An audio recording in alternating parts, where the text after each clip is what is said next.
In this series of videos, we're going to talk about the male identity crisis. Men are suffering. We continue to kill ourselves at 3 times the rate of women, but we've also seen recently is this rise of the manosphere, this idea of re-emergence, I guess, of what's been called traditional male culture maybe.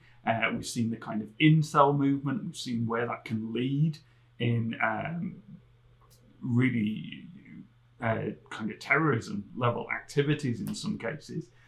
Really scary stuff, this kind of culture war around gender, although gender has always been a very difficult subject. But what we have seen as well is this kind of rise of influencers within the manosphere. So 2 examples might be Andrew Tate and Jordan Peterson.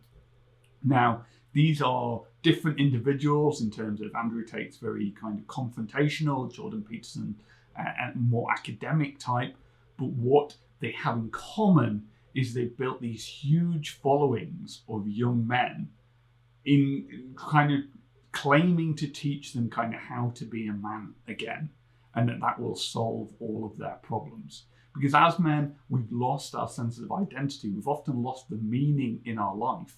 Why? What's going on there? And why are we turning to these manosphere influences? Well, in this series of videos, we're going to explore just that. So I'm Dr. Chris. I am a man, I am a father, I'm a psychologist. And so I have lived experience here, and I also have a professional interest in what's going on for my fellow men and for my male clients.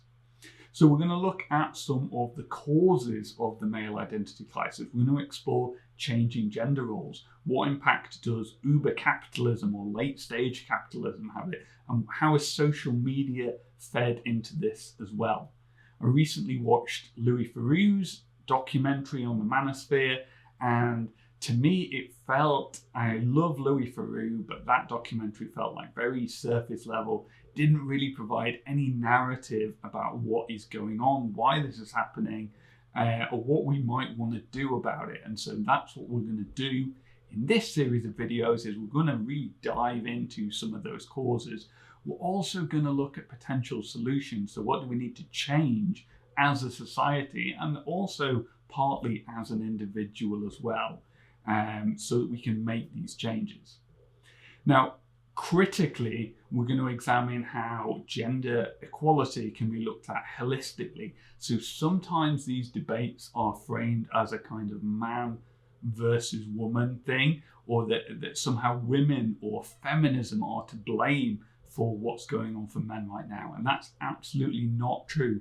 Nothing that's happening here is women's fault. But we will explore what society is doing that might be unhelpful for men and what changes we might need to make so that we can build a better society for everyone. Hopefully that sounds like an interesting series of videos. If so, I will see you in part 2.